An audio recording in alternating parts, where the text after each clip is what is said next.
이제 주께서 나를 피로하게 하시고 나의 온 집안을 패망하게 하셨나이다.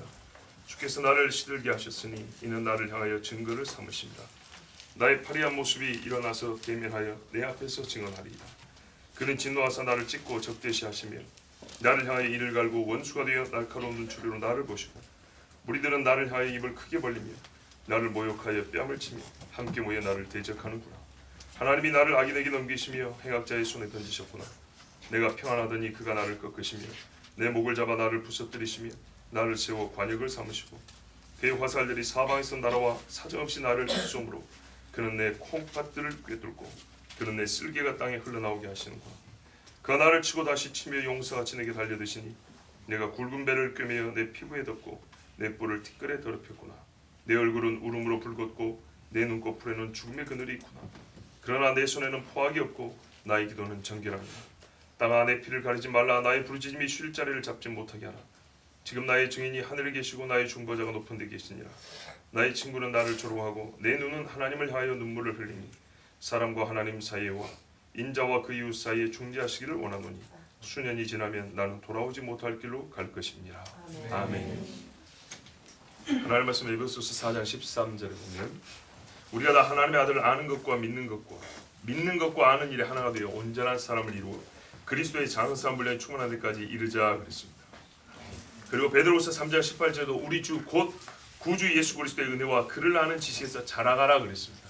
그래서 오늘 말씀은 여러분에게 고난 주간을 시작하면서 예수님의 어떤 그 인상, 이미지가 주는 그 감동 또는 마음의 그 서글픔 그것을 일으키려는 것이 아니라 예수님의 고난에 관하여 성경이 기록한 말씀을 통해서 우리가 그리스도를 아는 지식에서 자라가고자 합니다.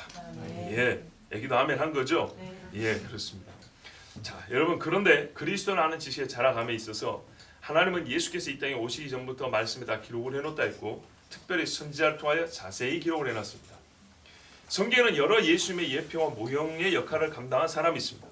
예표와 모형은 그들이 담당한 부분만큼은 예수님과 거의 대응을 하고 있습니다. 그러나 예표일 뿐이기 때문에 어느 일정 부분이 넘어가면 한계가 있습니다. 예를 들어서요, 대제사장 아론이 예수님의 대제사장 직분을 미리 보여주고 있지만 그는 그 자신이 스스로 정결케 할 수는 없어서 자기 자신도 속죄를 하여 수송화제를 바쳐야 되는 사람입니다.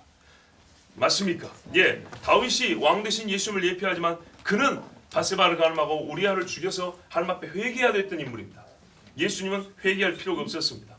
그와 같이 예표와 모형은 어느 부분에 있어서는 예수님을 미리 보여주지만 일정 부분의 한계를 넘어가면 그는 여전히 죄인이라 자기가 예표한 그분의 도우심이 필요한 것, 이것을 보여주는 인물들이 예표입니다. 그러나 어쨌든 이런 예표와 모형의 역할을 감당한 사람들을 찾아내고 그들 통하여 예수님을 발견한다는 것은 대단한 신비이고 즐거운, 땅속에 감춘 보화를 찾는 즐거운 일입니다. 그래서 오늘 이 시간에는 욥을 통하여서 하나님께서 그에게 그의 삶에 그의 고백을 통하여 보여주시는 예수님을 보고자 합니다. 성경 야고보서 5장 10절 11절에 형제들아 주의 이름으로 말한 선지자들을 고난과 오래 참음의 본으로 삼으라. 보라 인내하는 자를 우리가 복되다 하나니 너희가 욥의 인내를 들었고 주께서 주신 결말을 보았거니와 주는 가장 자비하시고 긍휼히 여기시는 이시니라 그랬어요. 여기서 분명한 사실은 뭐냐면 너희에게 주의 이름으로 말한 선지자들의 고난과 오래 참음을 본받으라 그랬어요. 그러면 예를 들면 다니엘의 경우 모세는 이래야 되는데 갑자기 욥의 인내 이렇게 나옵니다. 선지자들을 배우라 해놓고 욥을 얘기합니다. 여러분 아브라함은 선지자라고 말했던 거 기억하십니까? 그런데 아브라함이 실제로 예언만 하고 다녔던가요? 엘리야 같은 예언가, 예레미야 같은 예언가 아닙니다.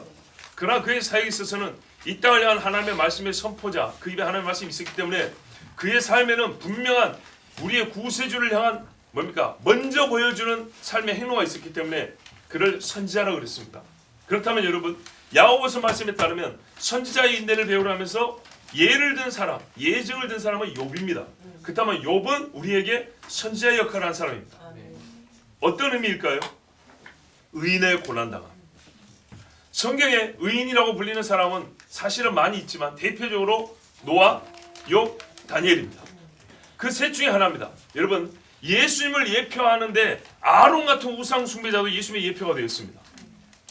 그렇다면 여러분 의인이라고 불린 욥이 예표의 삶을 살았다는 게 뭐가 이상합니까? 다윗 같은 간음자요 살인자도 예수 그리스도의 모형이라고 그랬습니다. 그러면 하나님이 마귀하고 논쟁하실 때 네가 욥 같은 삶을 봤냐? 그만큼 순전한 사람이 없느니라 한 그 욥이 예수님의 어떤 부분을 나타냈다고 한들 그게 뭐가 이상합니까? 굉장히 합당한 이야기 아니겠습니까? 그렇죠. 합당합니다. 그러므로 성경 욥기에는 욥의 고난과 그의 인내, 그의 믿음, 또 하나님과의 논쟁 안에서 인간의 연약함도 또 하나님이 어떤 분인지를 우리에게 잘 가르쳐주지만은 그 가운데는 분명히 예수 그리스도에 대한 선지자적 발언 또는 어떤 양태들, 모습들이 기록이 되어 있습니다. 그래서 오늘 우리는 이 고난주간, 사실 어젠가요 6월절이 시작됐죠. 이제 무교절 기간인데 예수님의 죽으심을 생각하고 묵상하기에 참 좋고 그렇게 하라고 허락하신 이 시간에 성경 구약에 특별히 고난당하신 주님을 묵상하기에 합당한 욥의 고난 가운데서 예수님을 우리 한번 찾아보도록 하겠습니다. 너희가 지혜를 찾고 부르면 만날 것이요 은을 찾는 것 같이 구하라 그랬습니다. 자, 욥기 16장 2절 보십시오. 이런 말은 내가 많이 들었나니 너희는 다 재난을 주는 위로자들이구나 그랬습니다. 무슨 말입니까? 욥이 사실은 친구들보다 의롭습니다. 그런데 친구들이 와서 욥을 위로한다고 왔는데 위로는커녕 비난을 했습니다. 왜냐하면 그들이 알고 있는 신학의 신론에 의하면 절대로 고난은 무죄한 자에게 임하지 않습니다. 하나님은 공의롭고 정의롭기 때문에 무죄한 자에게는 상을 주지 벌을 주지 않습니다. 사람은 똑똑하지만 잘해야 감각에 이게 뭡니까 지각이 되는 대로, 그렇죠? 감각으로 수입이란다 뭐죠? 입수가 되는 대로 그것을 가지고 판단하기 때문에 이 사람들이 생각하기에 그들이 아는 지식으로는 욥이 고난을 당하는 것은 하나님과 마귀의 대화를 들을 수는 없잖아요. 그러니까는 그들이 보는 현상 안에서는 욥은 분명히 하나님께 범죄했다는 겁니다. 그래서 욥하고 계속 논쟁을 하는데 욥이 말을 들으면 들을수록 이 사람들은 위로를 하러 왔지만 헛된 말일 뿐이에요. 자, 욥만큼 하나님을 잘 알지 못하고 욥만큼 하나님과 진실한 관계를 형성하지 못한 사람은 욥을 전혀 이해하지 못하는 것처럼 지금 우리가 지금 욥을 통해 예수님 이야기하고자 하죠. 예수님의 십자가와 대속 죽음을 전혀 알지 못하는 사람은 성경 안에서 예수님을 찾아낼 수가 없습니다. 그러나 예수님을 만나고 예수님의 흔적에 아주 민감하게 반응하는 그런 영을 가진 사람들은 성경을 읽으면 곳곳에서 예수님을 발견할 수가 있습니다. 예수님을 했잖아요. 나를 가리켜 기록한 모세와 선지자와 시편의 기록이라고 했어요. 시는 그 어느 것보다도 감성적인 그리고 서정적이고 개인적인 고백입니다. 그럼에도 불구하고 그 안에 예수님이 있습니다. 대표적으로 뭐죠? 시편 보세요. 다윗이 시를 쓸 때마다 노래를 할 때마다 기도할 때마다 이거는 예수를 위하여 이랬을까요? 이거는 메시아를 위하여 아닙니다. 자기는 자기 할 말 한 겁니다. 대제사장은 가야바도 지 할 말 했는데 거기 안에 예언이 들어있는데 그래서 하나님께서는 사람들에게 자유롭게 자기 본성을 따라 자기 신앙에 따라 말을 하는 중에도 능히 그 안에 예언을 담아 주시기 때문에 오늘 욥기 안에서는 예수님을 찾아낼 수 있는데 문제는 우리가 이것을 자연스럽게 발견하기 위해서는 예수님에 관한 이야기도 어느 정도 알고 있어야 되고 또 예수님에 관해 여러분 진실한 마음을 갖고 있어야 됩니다. 그렇지 않으면 욥하고 친구들하고 계속 왜 평행선을 달립니까? 친구들이 대단하지만 욥만큼 하나님을 모르기 때문이에요.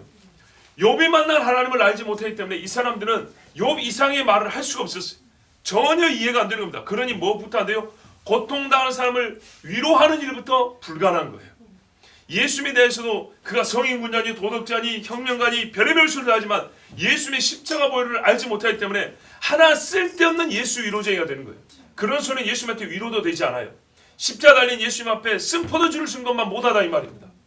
자, 그러므로 여러분 이 시간에 정말 예수님에 대하여 잘 알고 또 예수님을 사랑하는 분이라면 이 시간 주시는 말씀을 잘 들으시고 더욱 욥과 같이 진짜 예수님을 깊이 만나는 시간 되길 바랍니다. 자, 7절 보세요. 앞에서부터 보면 좋겠지만 여기서부터 보겠습니다. 그러나 이제 그분은 나를 곤비케 하셨도다. 자, 친구들하고 논쟁하는데 하나 쓸데없는 위로자들이에요. 욥이 이 친구들에게 가르쳐주기도 하고 본인의 속의 생각을 말하고 있습니다. 뭐냐? 너희들이 잘 모르는데 맞아. 하나님이 나를 치신 거야. 나도 그렇게 해석해. 자, 이거는 똑같은 부분입니다. 왜 쳤냐는 달라요. 그러나 인간이 당하는 고난에 대하여 하나님을 최종 근원자로 보는 것은 맞습니다. 여러분, 그럼 마귀가 내 새끼들 다 죽였다고 할까요? 마귀가 내 재산을 다 걷어갔다 할까요? 하나님이 허락하지 않으면 참사함을 안 떨어지는데? 그럴 수는 없지요. 여러분, 룻기에 보면 나오미가 했던 말 기억합니까? 남편 죽고 아들들 다 죽었을 때 모압 땅에 가서 뭐래요? 여호와께서 나를 치셨다. 이렇게 말했어요. 이게 얼마나 복되냐? 여호와께서 나를 치셨기 때문에 돌아가도 베들레헴으로 돌아가는 거예요. 모압의 그모스에게 절하지 않아요. 마귀가 쳤다면 마귀한테 잘 보인다고 떡받치겠죠. 그러지 않아요. 여호와께서 치셨다고 말하는 사람은 오히려 여호와를 원망하지 않습니다. 내가 그분 앞에 어찌해야 될까를 생각합니다. 이게 지혜입니다. 그래서 성경에서는요, 가만 보세요. 다윗도 하나님 앞에 범죄한 게 분명히 사울이 쫓아오는데도 여호와여 왜 나를 어느 때까지 이렇게 두시겠습니까? 여호와여 왜 나를 이렇게 하면서 하나님이 자기를 치고 하나님이 나를 대지하는 것처럼 그렇게 묘사합니다. 하도 힘들기 때문에 그렇게도 하지만은 실제로 하나님의 큰 계획 안에서 보면 사람의 움직이라는 것은 말 한마디 움직여 장기들 때 말 하나 두는 것 정도밖에 의미가 없습니다. 하나님께서 하신 일입니다. 그래서 나오미가 고백한 것처럼 그리고 그 망에 자빠진 집에서 어머니의 고백을 듣고도 하나님을 알게 된 룻과 같이 여러분 예수 십자가에서 니나 나나 같이 죽어왔는데도 한편에 주 예수는 예수를 믿게 됐지 않습니까? 아니 이 집이 다 망해졌는데 모압 출신의 여자가 어떻게 어머니의 백성은 나 백성이요 어머니 하나님은 내 하나님 이 소리가 어떻게 나옵니까? 고난 중이지만은 하나님을 찾을 때 전도도 되는 것이고 아멘. 한 영혼이 주님 앞에 돌아오게 됩니다. 아멘. 자 이렇게 해서 하나님이 나를 곤비케 하셨다. 주께서 내가 거느리는 모든 자들을 황폐하게 했다. 나의 집 그 말입니다. 내 종들 다 떠나버렸죠. 아내도 나를 저주했죠. 자식들은 다 죽어버렸죠. 짐승들도 다 죽어버렸죠. 하나님으로부터 온 고난이라고 그렇게 분명히 말합니다. 오히려 남편이나 아들이나 환경 탓이었으면 주님 앞에 나오지 못했을 텐데 차라리 하나님 탓으로 하십시오. 원망하는 뜻이 아닙니다. 하나님께 내가 알지 못하는 이유가 있다. 그렇게 생각하시면 됩니다. 그러면 하나님께서 가르쳐주고 살 길을 허락해 주십니다. 자, 주께서 어느 정도로 나를 치셨냐? 8절 보시면 시들게 하셨다 그랬습니다. 이제 말대로 하면 주름이셨다 이 말입니다. 예, 이것이 하나님이 나를 대지하는 증거랍니다. 물론 보편적 관점에서 보면 사람의 늙음이란 사람이 죄로 말미암아 하나님 내는 저주죠. 예, 그래서 여기 근심이 쌓이면 주름이 생깁니다. 주름이 생기면 아 하나님께서 나를 대지하시는구나 이렇게 말을 할 수도 있습니다. 자연스러운 현상이지만 이 자연스러운 현상이 발생하게 된 것을 생각하는 겁니다. 고통이 깊어지면 우리가 생각도 더 깊어집니다. 만물의 근원까지 내려가 생각을 하게 되죠. 자, 내 몸이 어떻게 됐다고요? 파리하여졌다. 8절 보세요. 파리한 모습, 깡말랐다는 얘기입니다. 해골이 그대로 들어갑니다. 얼굴에 살집이 좀 있어야 보기 좋죠. 살이 없으면 어떻게 되죠? 두개골 형상이 그대로 나타납니다. 두개골 형상이 그대로 나타날 때가 되면 가실 때가 된 겁니다. 그렇죠? 가죽이 뼈에 붙을 때가 되면 그대로 나타나는데 이때가 되면 갈 때가 된 거라고요. 사람이 죽을 때가 됐어요. 이것이 바로 주님의 나를 대적하시는 증거라는 겁니다. 왜요? 사람의 생명을 거두시는 이가 누구십니까? 하나님입니다. 마귀가 하는 게 아닙니다. 그래서 창조주가 내 생명을 거두고 있다 이렇게 말합니다. 친구들도 아마 들을 때 그랬을 겁니다. 맞다. 문제는 원인이다. 그게 왜 그러냐는 거죠. 이 친구들은 계속 욥을 네가 죄인이고 악하기 때문에 그렇다고 말하고 있습니다. 근데 욥은 이런 그 말에 부응하는 것 같습니다. 근데 뒤에 가면 다릅니다. 자, 계속 자기가 당하는 고난에 대해서 말합니다. 그분의 진노다. 9절을 보십시오. 나를 찢고 미워하신다. 나를 향하여 이를 가신다. 아주 매서운 눈으로 쳐다보고 계신다. 야, 찢으셨다. 여러분, 욥의 몸이 찢어졌지요. 살까지 뜯어져서 피가 나고 그리고 이를 가십니다. 아주 그냥 잡아먹을 듯이. 욥이 당한 일이 그렇습니다. 제가 늘 성경 읽을 때 조심하라는 것은 우리가 앉아서 보기 때문에 그런데 실제로 겪어보면 다르다는 겁니다. 몸 한번 아파보세요. 우리 중에 안 아프고 산 사람은 한 명도 없습니다. 지금 건강하고 지금 아프고 약간 이 시차에 있을 뿐이지 다 아플 때가 있습니다. 알아놓으면은 정말 힘들죠. 예, 길 가다가 한번 넘어져가지고 머리가 한번 딱 부딪히면 이 골이 흔들리는 거 정신을 못 차리겠죠. 이런 거 한번 경험하면 우리 사람이 아무것도 아니라는 걸 느끼게 됩니다. 자, 이런 괴로움 가운데 하나님이 나를 강렬하게 죽이려고 매섭게 이를 갈고 눈을 째려보지 않으시면 이런 일이 일어날 수 없다. 지금 내가 당하는 고통은 바로 그런 것이다. 이렇게 얘기하고 있습니다. 물론 욥은 지금 마귀와 하나님 사이에 일어난 대화를 모릅니다. 그래서 그는 그가 할 수 있는 최대한의 이 뭡니까? 신앙적 지식을 동원해서 하나님이 나에게 일을 하셨다고, 지금 내가 겪고 있는 일이 하나님이 하신 일이라고까지 인정을 하고 있습니다. 근데 왜에 대해서는 잘 모릅니다. 그러나 하나님이 하셨다는 것을 지금 아주 강조하고 있다는 것. 여러분 이것은 우리가 읽어보면 아시겠죠? 자, 여기까지 이제 계속 가셔야 됩니다. 원수들이 나에게 그들의 입을 크게 벌렸다. 10절 말씀이 그겁니다. 뺨을 치는데 꾸짖듯이 모욕하면서 뺨을 쳤다. 나를 대적하려고 모여들었다. 자, 이제부터 한번 예수님 이야기 해볼까요? 여러분 예수님이 이 땅에서 십자가에 돌아가실 때 주께서 사람에게 넘겨주지 않으셨으면 예수님이 잡힐 수 있습니까? 절대 잡히지 않습니다. 처음부터 하나님은 그 아들을 이 땅에서 대속점으로 주려고 보내셨습니다. 그리고 그의 몸은 점점 말라갔습니다. 그에게는 근심이 있었습니다. 이 영혼들 향한 근심이 있었어요. 그리고 이제 점차로 그게 심화되면서 어떻게 합니까? 겟세마네에서 죽을 정도로 힘들게 기도를 하셨습니다. 그리고 많은 사람들이 입을 크게 벌렸습니다. 바라바 바라바 예수는 십자가에 못 박여라 그랬습니다. 뺨을 때렸습니다. 뺨 한 대 마셔보세요. 세게 맞으면 진짜 머리가 흔들리죠. 얼굴이 후끈후끈하죠. 온 자존심이 다 진짜 물같이 쏟아지고 무너지죠. 대적하려고 했다. 여러분 수많은 사람이 나 한 사람을 놓고 대적하는 그 광경을 한번 상상을 해보세요. 이길 수 있는가? 천하장사도 때로 몰려드는 사람한테는 절대로 못 이깁니다. 평범한 우리가 사람들이 나를 죽이겠다고 달려드는 그 순간을 한번 정말 진정하게 진짜로 한번 상상을 해보세요. 현실적으로 얼마나 무서운 일인가. 예수님 앞에 몰려든 사람은 세상에 힘 좀 쓰는 사람들, 무기된 사람들, 권세 있는 사람들이었어요. 욥에게도 주변 사람들이 전부 다 욥을 대적하면서 마치 죽일 것처럼 한 사람도 욥에게 진짜 위로자가 없었어요. 욥이 당하고 겪는 경험은 바로 이런 거였습니다. 시편 21편 13절에 내게 그 입을 벌림이 찢으며 부르짖는 사자 같으니라. 사자가 찢어 먹으려고 입을 벌린 것처럼 그렇게 달려들었다는 겁니다. 이건 예수님 이야기지만 욥이 지금 똑같은 이야기를 하고 있습니다. 애가 3장 30절에 그를 치는 자에게 뺨을 주어 치욕으로 배부르게 하라고 했습니다. 이거는 의인을 치는 사람을 말합니다. 사람을 뺨을 치면 어떻게 해요? 뺨 맞는 사람이 수치를 당하죠.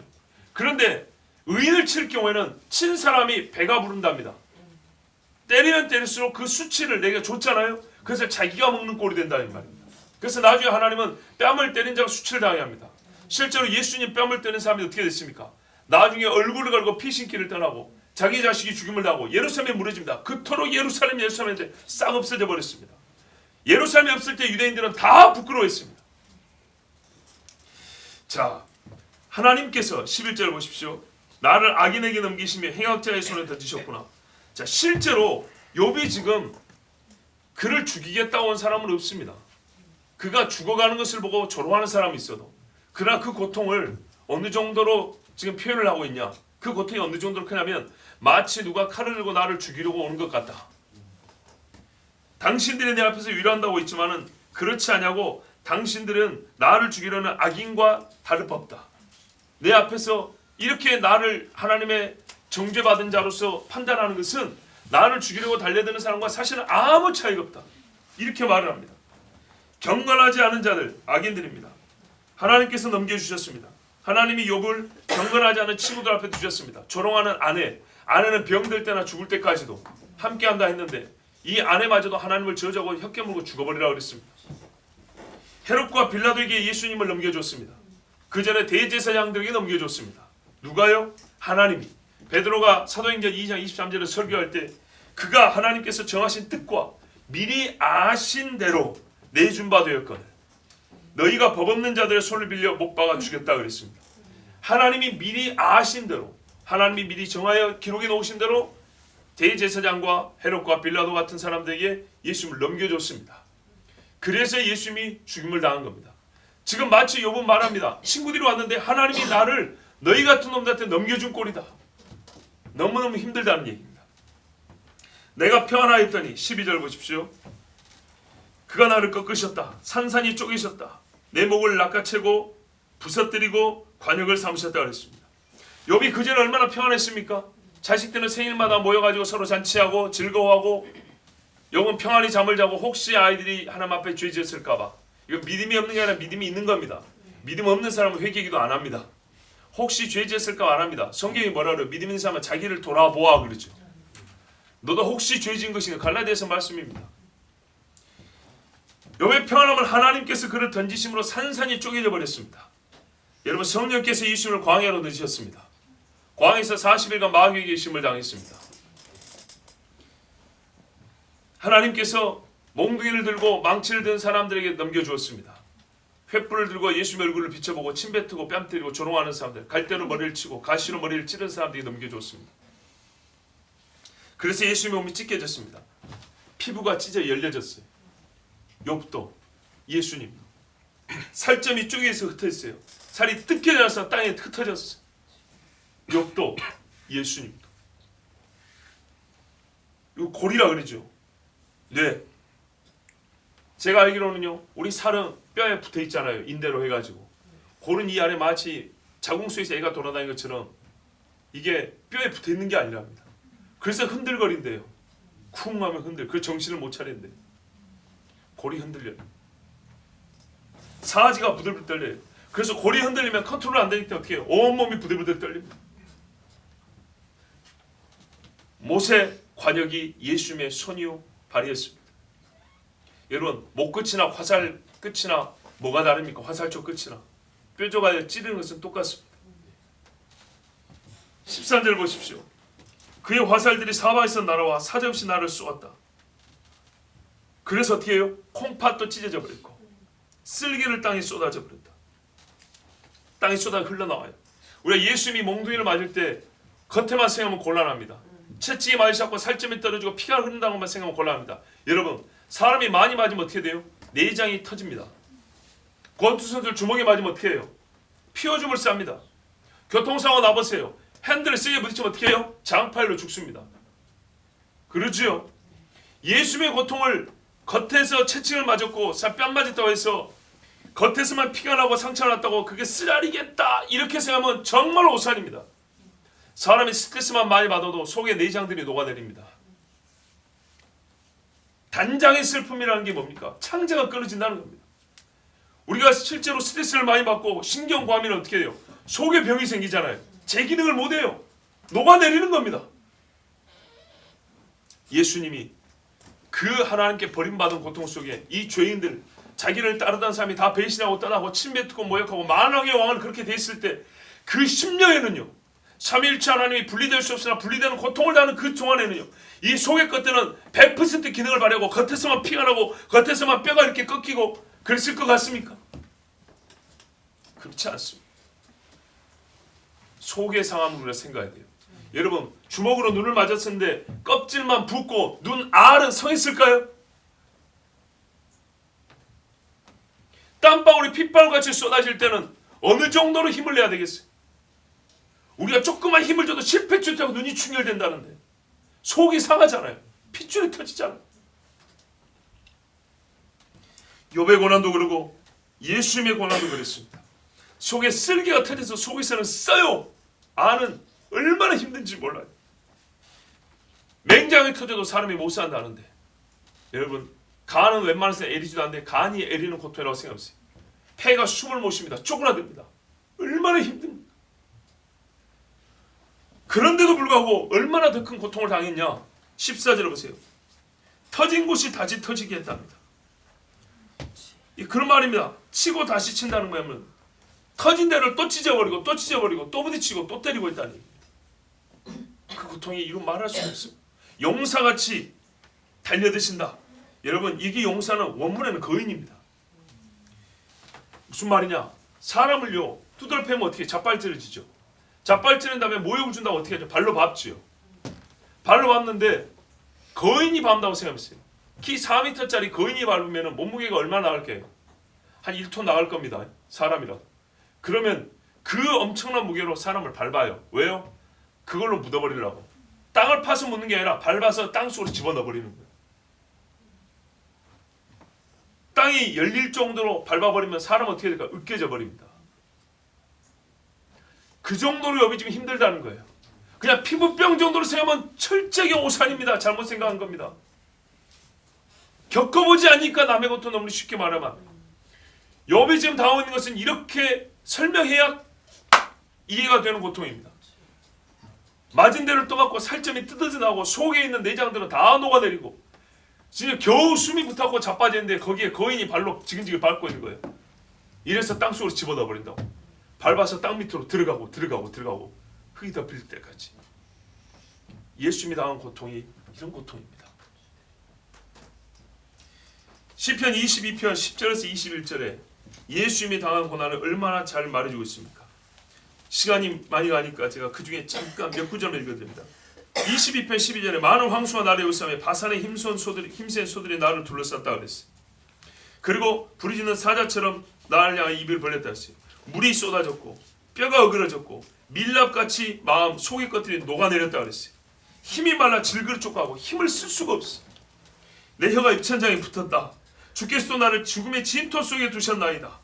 자, 여러분, 수족을 찔렀다. 이 모든 말씀해 보세요. 지금 욥이 자기 고난을 말한 그 묘사하고 거의 일치하지 않습니까? 같은 단어를 안 썼다 뿐이지 같은 고통을 얘기하고 있는 거예요. 그래서 어떻게 했냐? 나는 이 피부를 조금이라도 덮어야 되기 때문에 웬만한 걸 덮으면 어떻게 살을 오히려 잡아 끌어버리죠. 뜯어버리죠. 그래서 굵은 배로 기워서 덮었다고 되어 있습니다. 좋은 거 옷도 없어요. 이제 좋은 거 입어봐야 이 상처난 몸에, 이 찢겨지고 죽음이 가까운 몸에 어울리지도 않고, 그러나 부끄러움을 그대로 노출할 수는 없기 때문에 굵은 배로 입었다고 했어요. 거저나 붕대 같은 거 되지도 않아요. 내 뿔이 어떻게 됐다고요? 티끌에 더럽혀졌구나. 뿔은 권능 아닙니까? 이전의 명예, 권능 이런 거 다 없어졌다. 체면이고 뭐고 다 없어졌다. 즉 신체만 없어진 게 아니고 이 몸이 갖고 있었던 내적인 사람들이 주었던 영향력들, 내 영혼이 갖고 있었던 어떤 힘들, 보이지 않는 힘들 다 없어졌다. 이제 겨우 회와 거적대 같은 배로 내 몸을 덮고 있을 뿐이다. 이렇게 초라하고 망가져 버렸다는 겁니다. 자, 이러니 사람들이 어떻게 했죠? 가만두어라. 엘리야가 와서 구해주는가 보자. 껄껄껄 웃었죠. 예수님이 시로라인 하나 걸치지 않았어요. 나무에 마른 생선처럼 달려 있었어요. 그 모습을 볼 때 누가 예수님에게 경배했습니까? 누가 예수님을 그리스도로 인정했습니까? 욥이 지금 여기까지 말한 것은 자기의 고통의 최극치를 설명해 준 겁니다. 예수님이 당하신 고난의 극치는 십자가인데 십자가를 봐보세요. 모든 신체 다 망가졌습니다. 그뿐이 아니죠. 심령의 기운이 다 약해졌습니다. 아버지가 나를 버렸다고, 이거는 그렇게만 느낀 게 아니라 실제였습니다.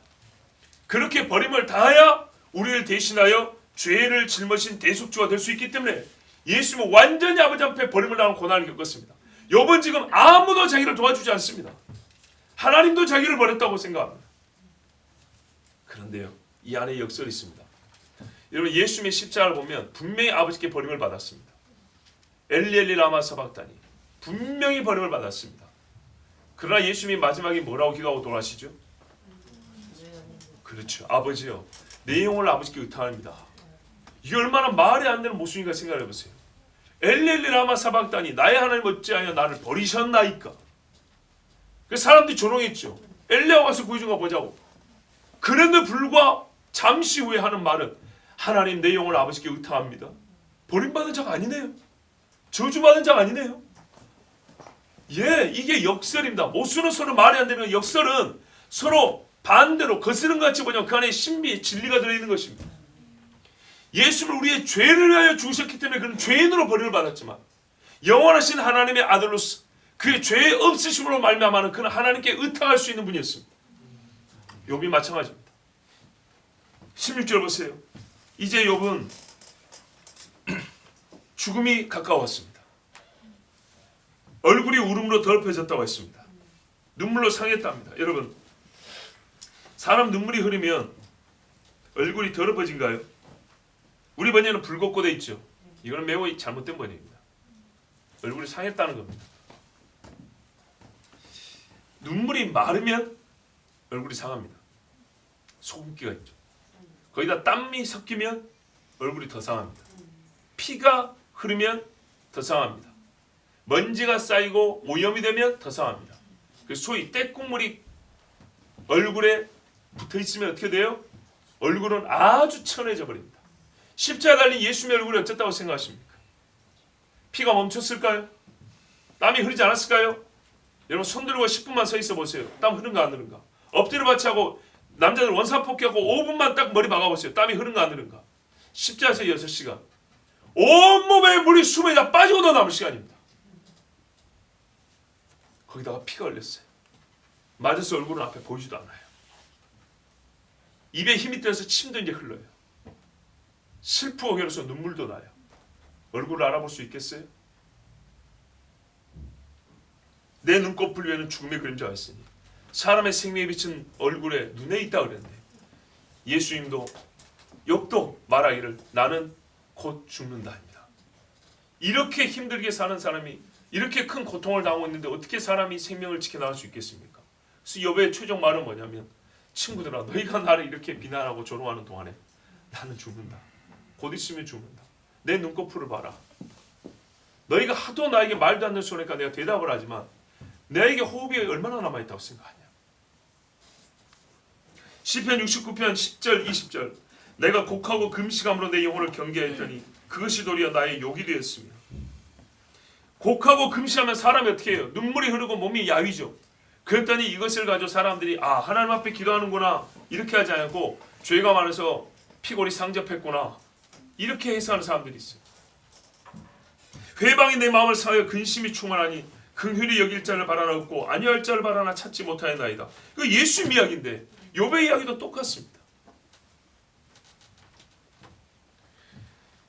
울음으로 눈물로 얼굴이 더럽혀졌고 눈꺼풀에는 사마의 그늘이 내려와서 곧 있으면 욥은 죽습니다. 자 여러분 이 정도 되면요 사람이 어지간하면 죄 지은 거 하나라도 고백해야 됩니다. 그죠? 고문이 심하면 거짓말라도 한마디에서 풀려나야 되는 것처럼 나야 되는 게 아니라 그러고 싶은 것처럼 이렇게까지 자기 몸이 힘들고 친구들이 비난을 하고 자기 몸에서는 증거로 나갈 게 하나도 없어요. 다 죽음의 증거뿐이에요. 그러면 그래 너희 말이 맞는가 보다. 뭐 혹시 내가 하나 죄진 게 있긴 있나 보지 뭐 이렇게라도 말해야 정상입니다. 근데 욥의 말은 전혀 그렇지 않습니다. 17절 보세요. 내 손에는 포악이 없고 나의 기도는 정결하니라. 내 손에 불의가 없다. 여러분 이 지경이 됐으면 사람이 잘 몰라도 말이죠. 내가 죄가 있나 보다 이래야 되겠죠. 물론 보편적으로 다 그래야 됩니다. 그러나 지금 우리는 누굴 보고 있죠? 하나님이 인정한 의인을 보고 있습니다. 의인은 이런 고통이 있어도 절대로 자기가 죄를 지었다고 말하서는 안 되는 겁니다. 예수님은 절대 그렇게 말씀하지 않으셨습니다. 이 땅에 산 인간들 중에 고통을 당할 때 욥처럼 담대하게 예수님처럼 말하는 사람은 한 명도 없습니다. 내가 진짜로 죄진 게 없다. 다윗이 그랬던가요? 아브라함이 그랬던가요? 자기 부인을 팔아먹고 와서 아브라함이 나 죄진 게 없어 이렇게 말했습니까? 야곱은요? 아닙니다. 하나님의 사람을 부르는 사람들 중에 진짜로 욥처럼 다니엘처럼 죄 없다고 말할 수 있는 사람이 없었어요. 욥은 그래서 믿음인 거예요. 이래서 순결한 거예요. 없는 건 없는 겁니다. 이쯤 되면 모든 것을 포기하고 부정하고 세상이 원하는 바를 한마디쯤 해줄 수 있지만 욥은 진짜로 의로웠기 때문에 그렇게 말하지 않았습니다. 내 손에는 불의가 없다. 의인은 그렇게 말합니다. 내 기도는 순결하다. 세상의 의인을 감당하지 못했습니다. 친구들이 결국 욥을 못 이깁니다. 물론 욥이 하나님께 대하여까지 의롭다는 것을 잘못이라 했습니다. 그러나 이 친구들을 대하여 이 한 말은 전혀 잘못이 아닙니다. 까닭없이 욥 의인을 미워했던 것입니다. 요한복음 15장 25절에 그러나 이는 그들의 율법이 기록된 바 그들이 이유 없이 나를 미워했다 한 말을 응하게 하려 합니다. 예수님을 이유 없이 미워했습니다. 죄 없는데도 죄인으로 미워했고 죽일 정도로 미워했습니다. 욥도 마찬가지 미움을 당했습니다. 요한복음 18장 23절에도 예수께서 대답하시되 내가 말을 잘못하였으면 그 잘못한 것을 증언하라. 바른 말을 하였으면 네가 어찌하여 나를 치느냐. 욥이 친구들과의 논쟁에서는 분명히 잘못한 말이 없습니다. 그러나 그들은 계속 욥을 말로 쳤습니다. 그래서 욥이 죽을 지경이었습니다. 그래서 너희들하고는 안 되니까 내가 하나님과 직접 변론하겠다. 자, 여기서부터 이제 하나님 앞에 입술로 범죄를 합니다. 욥이 이렇게 자기가 친구들 앞에 죄가 없다고 정결하다고 자신 있게 말하면서 이제는 어떻게 합니까? 친구들이 호소하지 않고 땅이 호소합니다. 즉 하나님의 창 피조물들이 호소합니다. 이 말은 간접적이지만 직접 하나님에게 호소한 것 같습니다. 땅아, 내 죄를 내 피를 가리지 말라. 아마 여기에 그 감탄사 있는 것 같아요. 오 땅아, 너는 내 피를 덮지 말라. 여러분, 피는요, 아니 땅은 피를 머금고 그 피에 대하여 부르진다 했습니다. 가인과 아벨이 생각나죠? 맞습니다. 여러분, 욥은 창조와 멀지 않은 시대의 사람입니다. 그때 피 흘림의 사건을 기억하고 있습니다. 무죄한 자의 피가 흐른 땅은 소리내어 외칩니다. 자, 이게 무슨 말이냐? 욥기의 저작년대 이야기입니다. 잠깐 이야기를 듣고 가시죠. 욥기를 나중에 썼다고 생각하는 사람들은 욥기에 나온 하나님에 대한 순수한 인간들의 말들, 그러니까 순수한 신론에 대해서 잘 받아들이기 어렵습니다. 한 가지밖에 잘 모르는 것 같습니다. 의인과 불의한 자에 대한 하나님의 공의로운 판단. 그 외에 하나님은 수많은 하나님만의 지식을 가르쳐줬는데 어떤 의미에서는 많은 것들이 그렇게 알려져 있지 않습니다. 창조주로서의 하나님, 뒤에 가면 아주 잘 나와 있죠. 그리고 하나님께서 우리에게 판단자로서 어떤 분이신가는 진짜 깊은 지식인데 그것이 아주 순도가 높아요. 그건 아주 뭐 요즘 말로 하면은 이만큼 책을 두껍게 쓸 만한 그런 다양한 주제를 막 나오고 있지는 않아요. 고대 사람들의 하나님을 아는 순수한 지식이에요. 근데 그것을 어떻게 할 수 있냐? 여기서도 증명이 됩니다. 여러분, 피를 흘리면 그 피 흘림을 받은 땅은 피로 씻지 아니하면 씻어지지 아니한다. 그렇죠? 이건 누가 준 말이죠? 아니, 누구를 통하여 우리가 듣게 됐죠? 모세입니다. 모세. 그죠? 자, 보세요. 피를 흘린 땅은 그 피 흘린 자의 피가 아니면 속하지 않는다. 못한다. 이건 하나님께서 모세를 통해 준 율법입니다. 언제적 이야기입니까? 한참 다음 이야기입니다. 그런데 모세의 시대에는 이방인들 중에 하나님을 아는 지식이 이 욥과 그의 친구들만큼 가진 사람이 기록이 없습니다. 기껏해야 메소포타미아나 발람 같은 거짓 선지자, 그 사람이 하나님을 아는 지식이 어렴풋하게 갖고 있지만 그 어렴풋하게 갖고 있는 거 가져와가지고 헛소리에다가 죽임을 당했습니다. 아브라함의 아들 이삭을 장가 보낼 때 바단 아람에는 나중에 수리아가 된 그 바단 아람에는 어떻게 해요? 하나님을 경외하는 사람도 있었습니다. 그런데요, 야곱이 장가할 때 100년쯤 흐르니까 그 집에 드라빔을 섬기는 우상 숭배 단지가 됐습니다. 하나님을 아는 사람이 모세 시대하면 야곱보다 수백 년 밑으로 내려가야 되는데 그 수백 년 밑에 이방 사람들 중에 여기 보면 욥의 친구들은 에돔 사람들도 있는데 아니 에돔에 어디 하나님을 아는 지식을 가진 사람이 이만한 사람이 있습니까? 욥의 친구들 같은 지식을 가지고 있는 하나님을 경외하는 이방인들이 어디 있냐고요? 사실상 없습니다. 약간의 어렴풋하게 뭔가 냄새나는 사람이 이드로 정도 되는데 이드로가 모세에게 우호적으로 말하죠. 하나님 앞에 어떠죠. 그러나 그의 후예들도 과연 이스라엘 사람들이 아는 것만큼 하나님을 잘 알았냐? 그건 자신할 수가 없습니다. 그런데 오늘 여기 있는 말은 뭐냐면 즉 이방인들입니다. 이 사람들은 히브리 사람이 아니라고요. 히브리 사람이 아닌데 어떤 지식을 갖고 있냐? 모세를 통해 준 율법 지식을 갖고 있다고요. 근데 이 사람들은 모세 시대에는 있을 수가 없는 사람들이라고요. 그렇다면 무슨 말입니까? 모세 율법이란 그 전에 있었던 하나님 주신 법률을 하나님의 말씀이 모아진 의미도 있단 말이죠. 안식일은 창조 때부터 11조는 아브라함 때부터 맞지요? 할례도 아브라함 때부터 이것들이 율법에다 들어있단 말입니다. 즉 율법 안에 있는 그 피에 대한 속죄시다. 하나님 주신 피에 대한 이 생각들은 이전부터 갖고 있었다는 겁니다. 갖고 있을 수밖에 없는 게 가인이 아벨의 피를 흘렸을 때 하나님께서 이 땅에 있는 딱 두 사람에게 가르쳐줬잖아요. 세 사람이고 그리고 그 이야기가 내려왔기 때문에 고대 사람일수록 이 이야기를 다 듣고 아는 겁니다. 하나님께서 말했어요. 네가 무엇을 했느냐? 내 아우의 피소리가 땅에서부터 내게 호소하느니라. 땅에서부터 호소한대요. 소돔과 고모라는요. 그들의 악함이 땅에서부터 밑으로서 위로 호소하게 들린다 그랬어요. 그치요? 노아 때도 마찬가지입니다. 땅의 사람들이 범죄하여 그 소리가 들립니다. 바벨탑 쌓을 때도 사람들이 뭐 하는가 보자고 그 아우성 소리가 들립니다. 그래서 하나님이 내려오셨다 했습니다. 마찬가지입니다. 이건 고대 사람들의 신학입니다. 이미 알고 있었던 겁니다. 핏소리가 들린다. 그래서 말합니다. 피를 덮지 못하게 하라. 내가 이 억울하다는 표현이지만 내가 의로운 자로서 피를 흘린다. 이 피가 하나님이 아벨의 의인의 피를 받으신 것처럼 나의 피를 다 아시고 나의 피소를 들으실 것이다. 비록 이 땅에서는 내 피를 들을 사람이 없고 아무도 내 의로움을 모르지만 하나님은 듣고 계신다는 거예요. 여러분 민수기 35장 신명기 21장에 우리가 잘 아는 좋은 제도가 하나 있죠. 은혜의 제도. 뭐죠?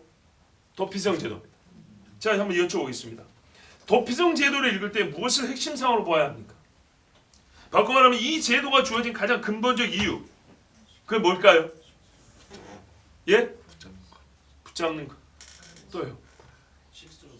실수한 살인자를 어쩐다고요? 피하게 한다. 그건 근본이 아니죠. 왜 그 사람을 피하게 해줘야 되죠?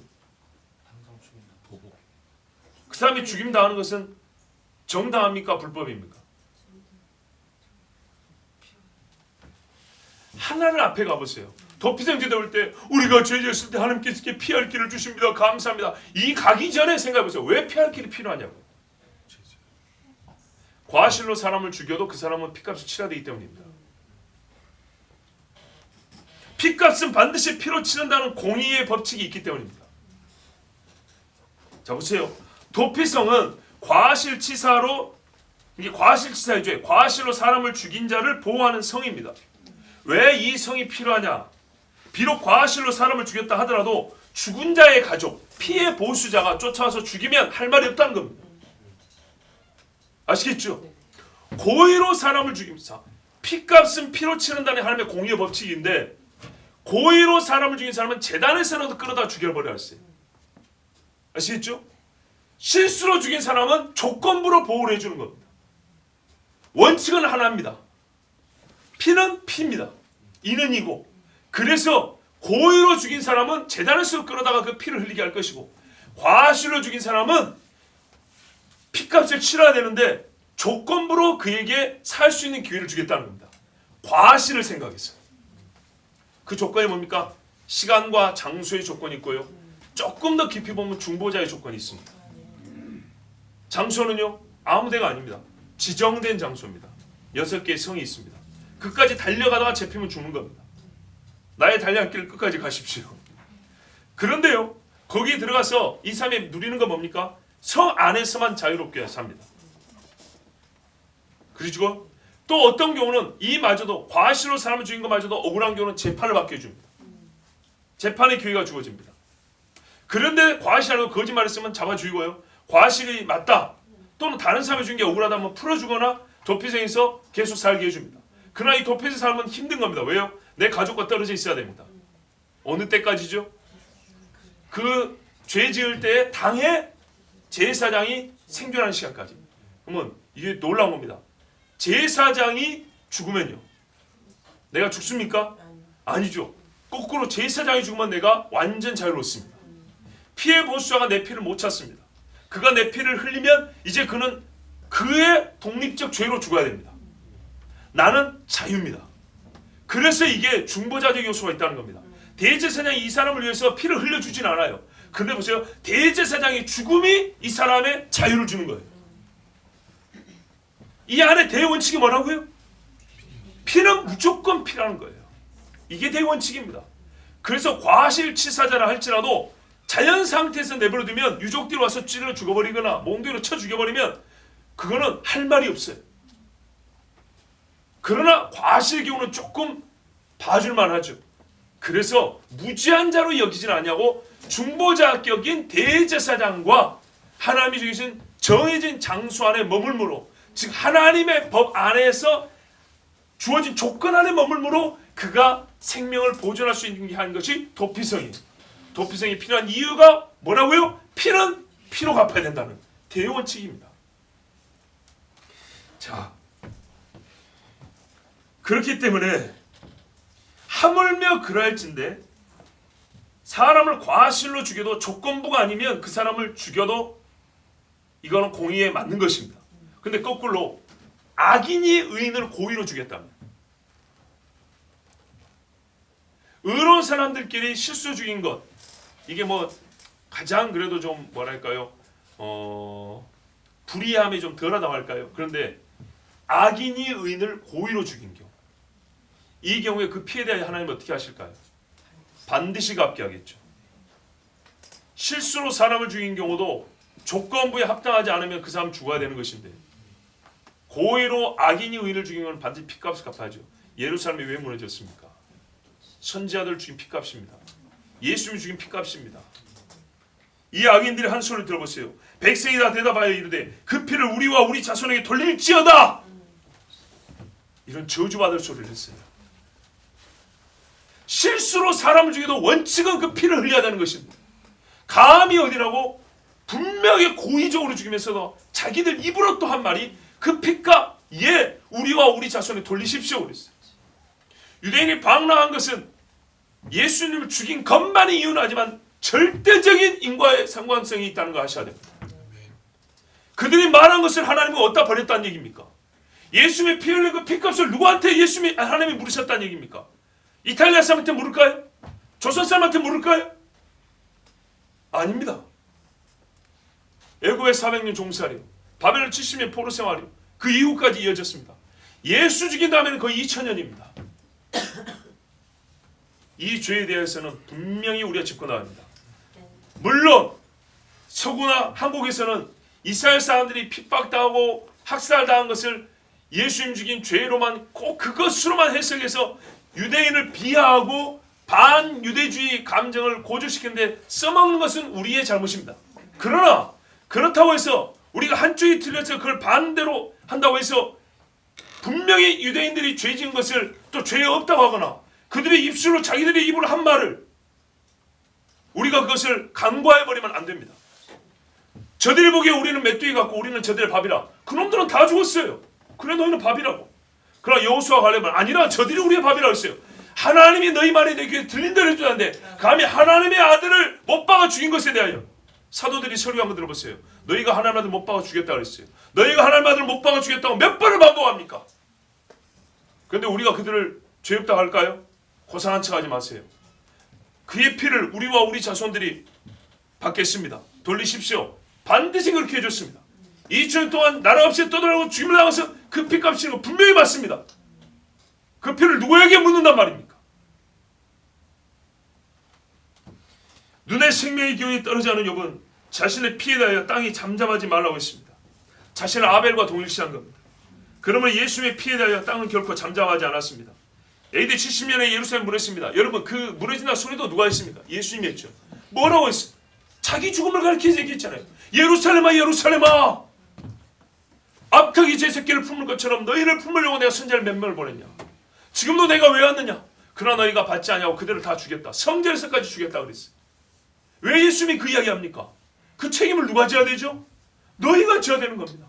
하나님이 그걸 물어왔고 앞으로도 물어야 됩니다. 그래서 너희가 주의 이름으로 오시느냐고 나를 부를 때까지 지금은 불렀지만 가짜로 알지 못하고 불렀기 때문에 다 무너질 것이고 진짜로 나를 부르면 온다는 겁니다. 진짜로 나를 부를 때까지는 그 책임이 너희에게 있는 겁니다. 여러분 반대로 생각하면 충분히 동의가 될 겁니다. 이렇게 생각할까요? 예수님을 믿었다면 어떻게 됐을까요? 잘 믿었다면 예수님을 정말 우리의 구세주로 받아들였다면 AD 70년에 예루살렘이 무너질까요? 안 무너지죠. 성경 어디에 그렇게 말합니까? 여호와를 경외하고 잘 섬기는데 저주받을 것이라고. 만약에 다윗처럼 모든 유대 왕들이 잘 섬겼다면 유대가 망했을까요? 히스기야처럼 절기를 지켰다면 유대가 망했을까요? 예레미야 선지자의 말을 듣다면 유대가 망했을까요? 예수님을 왕으로 모셨다면 유대가 망했냐 이 말입니다. 안 망합니다. 절대로 안 망합니다. 우리가 예수님을 섬기게 망하려고 예수님을 믿습니까? 절대로 아닙니다. 그러므로 의로운 척하지 마세요. 분명히 죄값은 치르게 하십니다. 18절 후반부 보세요. 내 부르짖음은 닿는 곳이 없을지니라. 다른 번역인데 우리 번역에는 쉴 자리를 잡지 못하게 하라 그랬어요. 명령형과 서술형이 번역이 좀 다른데 이것은 어떤 현실을 말하냐면 욥의 기도가 응답되지 않은 겁니다. 자, 욥의 눈앞에 조금 더 나은 일이 발생하지 않았습니다. 하나님이 이 친구들의 마음을 바꿔주지 않았고 친구들이 떠나지도 않았어요. 조롱하는 자로 그대로 있습니다. 내 얼굴을 뚫고 뚫고 나오는 이 죽음의 냄새, 그냥 땀이 흐르는 게 아니라 속에서 죽음의 냄새가 나와요. 썩은 냄새가 나와요. 이거 제거 안 해주셨습니다. 등을 기어가는 구덩이 한 마리 떨어뜨려 주지 않았습니다.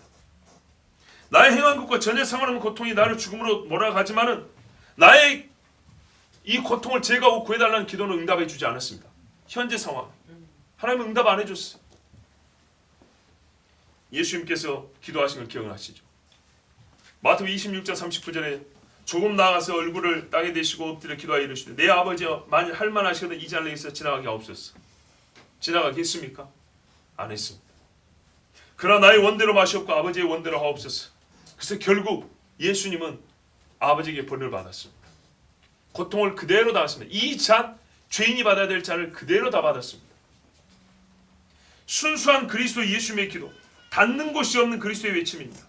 아버지는 이 땅에서 그의 부르심을 외면했습니다. 엘리 엘리 라마 사박다니, 나의 하나님 어찌하여 나를 버리십니까? 실제로 예수님은 이 땅에서 그의 기도가 응답되지 않았고, 이거 오해하면 안 돼요. 다 응답이 안 됐다는 게 아니에요. 그의 고통, 의인으로서 하는 고통에 대하여 이걸 제거해 주시기를 원했지만은 구원의 섭리에 있어서 이것이 제거되면 안 되기 때문에 아버지가 안 들어줬다 이 말입니다. 그리고 주님은 어떻게 했어요? 그분은 욥이 아닙니다. 욥보다 나은 분입니다. 그래서 어떻게 해요? 이 고난이 왜 필요한 줄 알기 때문에, 욥은 잘 모르지만 그분은 알기 때문에 아버지의 원대로 되기를 원합니다. 이렇게 했어요. 근데 욥은 자기가 지금 경험하는 걸 얘기하는 겁니다. 이 경험한 것이 예수님에게서 일부 우리가 보인다 이 말입니다. 욥이 예표적 역할을 했다는 거죠. 뭡니까? 기도가 응답되지 않아요. 의인으로서 간구하는데 이 죄인들 앞에서 말하고 있는 의인의 기도가 응답이 안 돼요. 응답을 되면 친구들이 깨달을 거 아닙니까? 근데 응답이 안 되니까 친구들이 여전히 나를 욕하고 있는 거예요. 그러나 뭐예요? 나는 분명히 이 피가, 그래서 누구 한 사람 나를 도울 자 없이 내가 피를 흘리지만 이 피가 반드시 어떻게 해요? 부르짖어. 이 땅에서는 나를 부르짖을 수 없어도 피가 부르짖어 하나님께 호소될 것이다. 이걸 지금 믿고 있다는 얘기입니다. 19절 보십시오. 그러나 우리 번역은 없죠.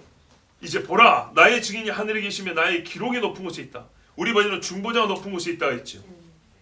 예, 7절부터 계속 하나님께서 나를 고난 중에 던지셨고 나를 치셨다 했습니다. 하나님이 나를 죽인다 했습니다.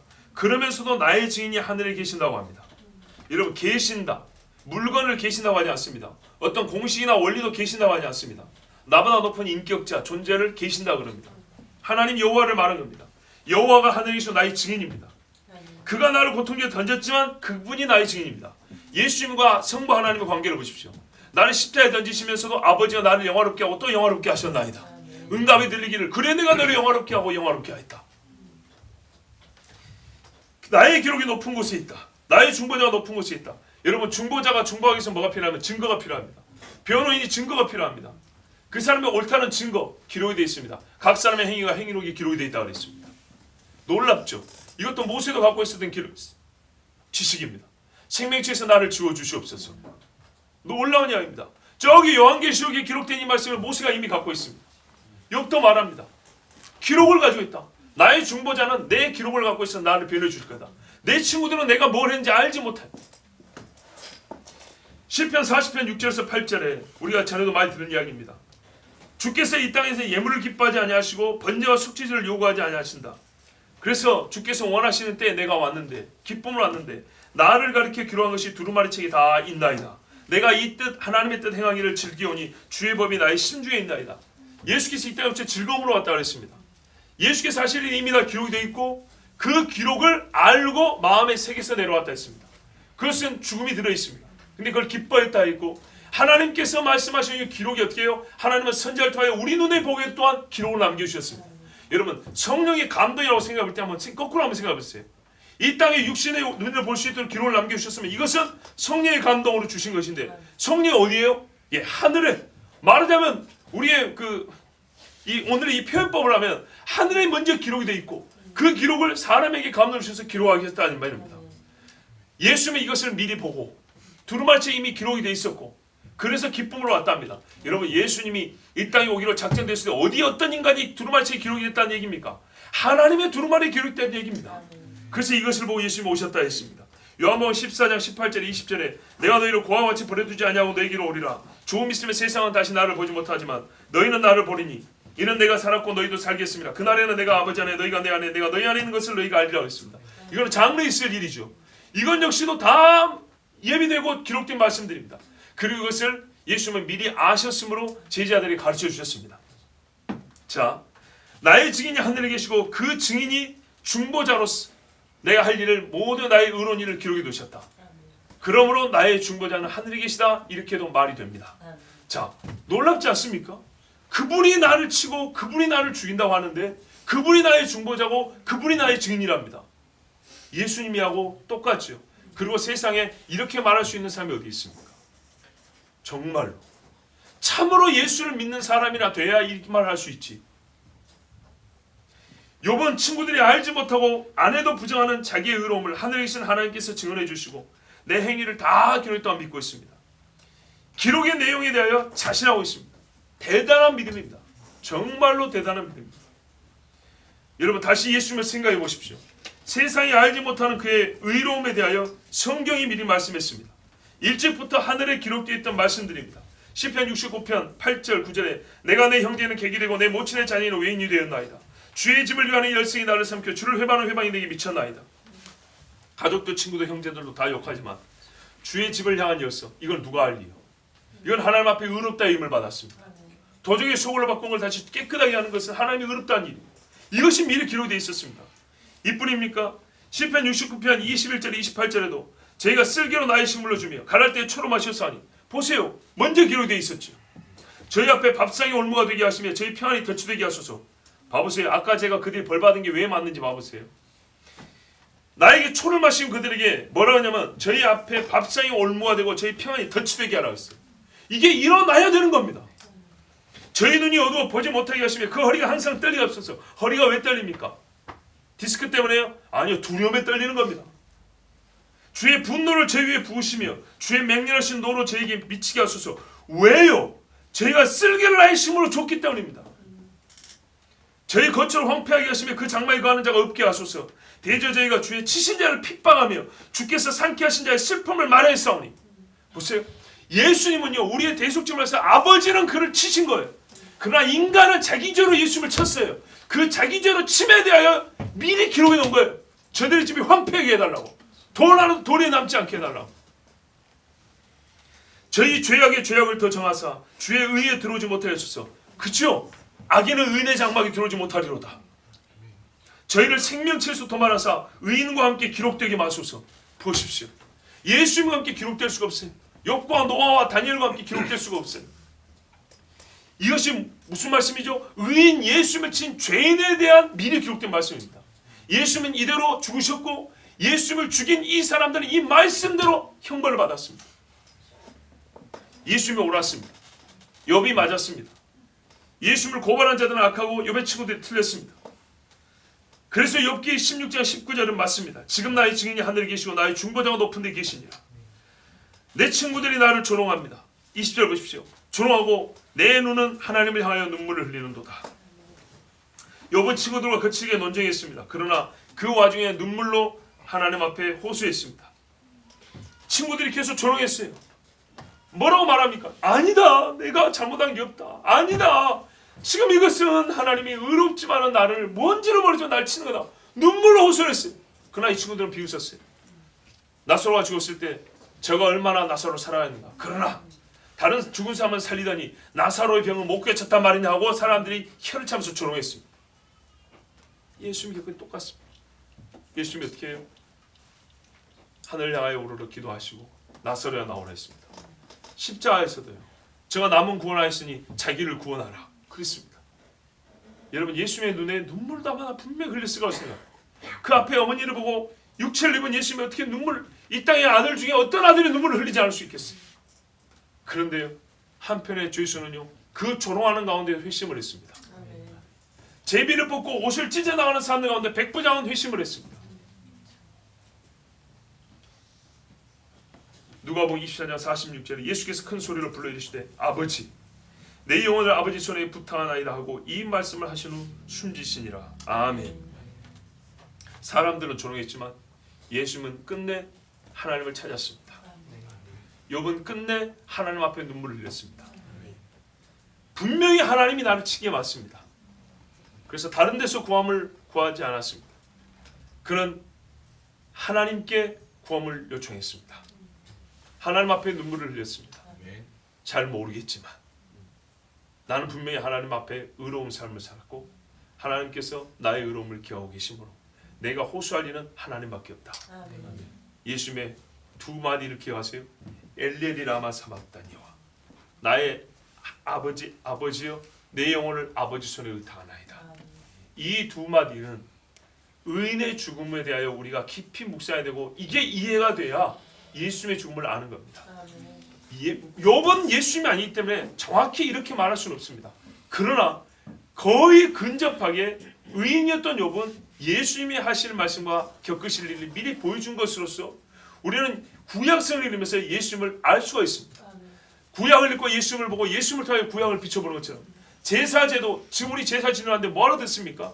우리를 죽으신 예수님을 더 깊이 이해하기 위해서 제사를 읽는 것처럼 지금 우리가 욥을 읽는 것은 예수님의 죽으심과 예수님의 고난당하심 그의 의로우심 가운데 죽으실 때 그가 하나님을 어떻게 알고 있었는가. 보십시오. 전부 다 욥은 하나님이 하고 있습니다. 그가 나를 치셨고 그가 나를 죽이셨고 그가 나를 표적으로 삼으셨고 그러나 나는 그에게 호소하고 그는 나의 증인이고 예수님이 꼭 그렇게 하셨어요.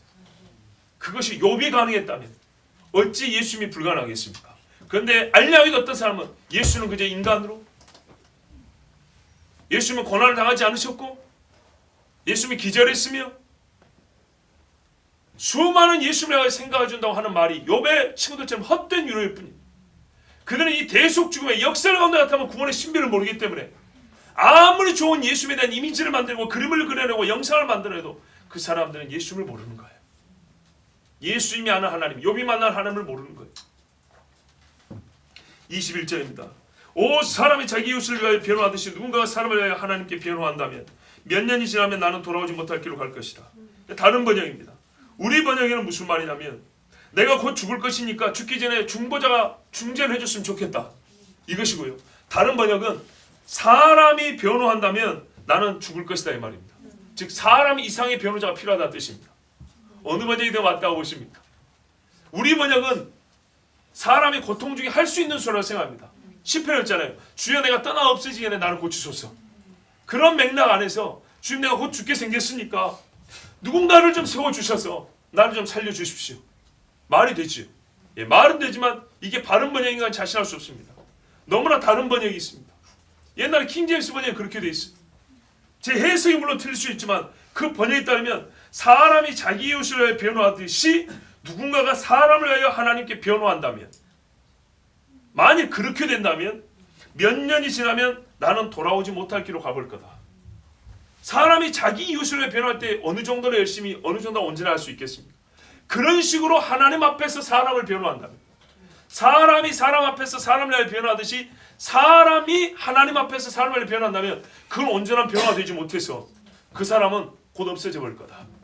그래서 나의 변호인은 하늘에 있다고 말하죠. 자, 친구와 아내가 조롱하고 미워하고 죄를 추구하는 마당에 어떤 사람이 나 욥을 위하여 변호하겠습니까? 그가 나를 위하여 변호해 줍니다 한들 어느 정도나 변호가 되겠습니까?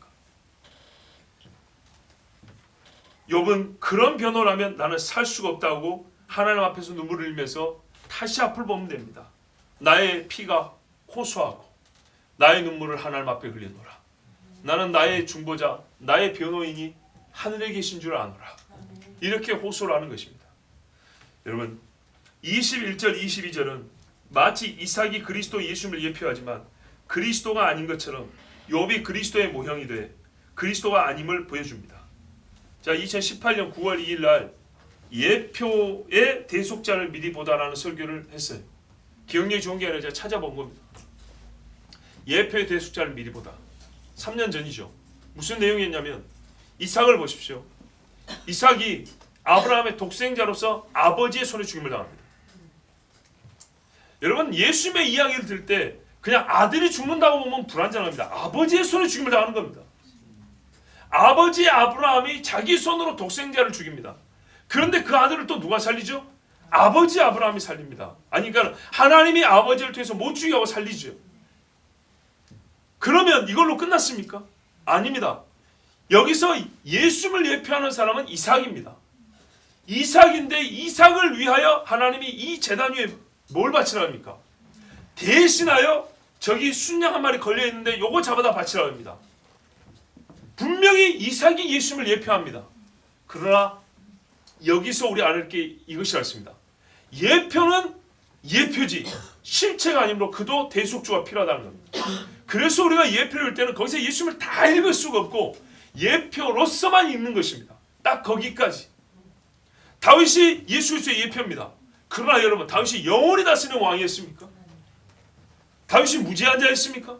자기 충신의 아내를 뺏은 사람 아닙니까? 그래서 예표일 뿐입니다. 아브라함이 예표이지만은 아브라함이 복의 근원이지만 하나님같이 복의 근원입니까?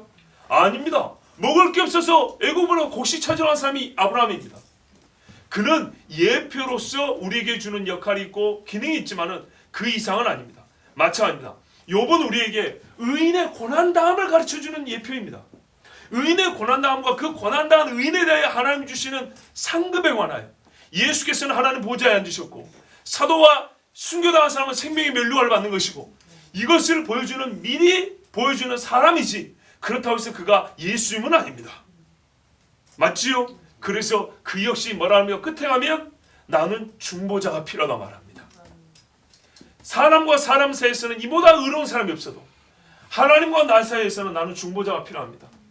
그럼에도 불구하고 화가 나니까 하나님 앞에 막 소리를 질렀단 말이죠. 이게 인간입니다. 그러나 오늘 우리가 보고자 하는 것은 딱 여기까지입니다.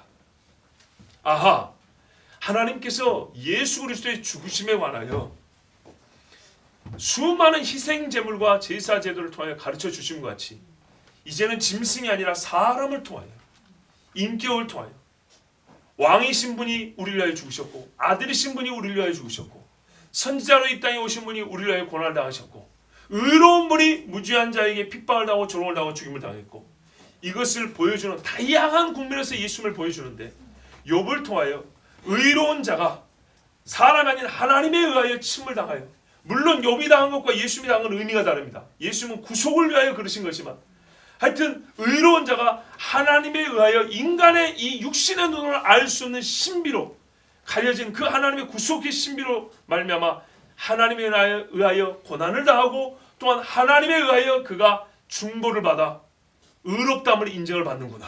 이것을 우리가 배웁니다. 여러분 그래서 오늘 제가 설교 서두에 말씀드린 겁니다. 고난 중간에 대단한 이미지나 영상으로 여러분의 눈물 한 방울 짜내고 싶은 마음은 없습니다. 저는 그거보다는 하나님을 아니 그리스도 예수를 아는 지식이 더 충만하기를 원합니다. 성경에 제가 아까 다 읽어드리지 않지만 신약성에 보면 여러 군데 말씀이 있습니다. 그리스도를 아는 지식 더 풍성하게 더 완전하게 예수를 알라 이 말씀이 여러 군데 반복이 되어 있습니다. 우리가 예수님을 아는 데 있어서 성경 전체가 증언합니다. 예수께서 엠마오 마을로 하는 두 제자에게 모세와 선지자와 시편을 풀어서 가르쳐 주셨습니다. 이 제자들을 또 만나셔가지고 왜 안 믿냐고 책망하시면서 모세와 선지자의 시편에 가르쳐 나를 가르쳐 기록한 것을 가르쳐 줬다고 누가 보면 두 번이나 반복에 가르쳐 주셨습니다. 그러면서 사도행전가 뭐라요? 하나님 나라 일을 가르쳤다 되어 있습니다. 하나님 나라 일과 구약에 기록된 예수님에 관한 말씀이 다르지 않고 하나라는 얘기입니다.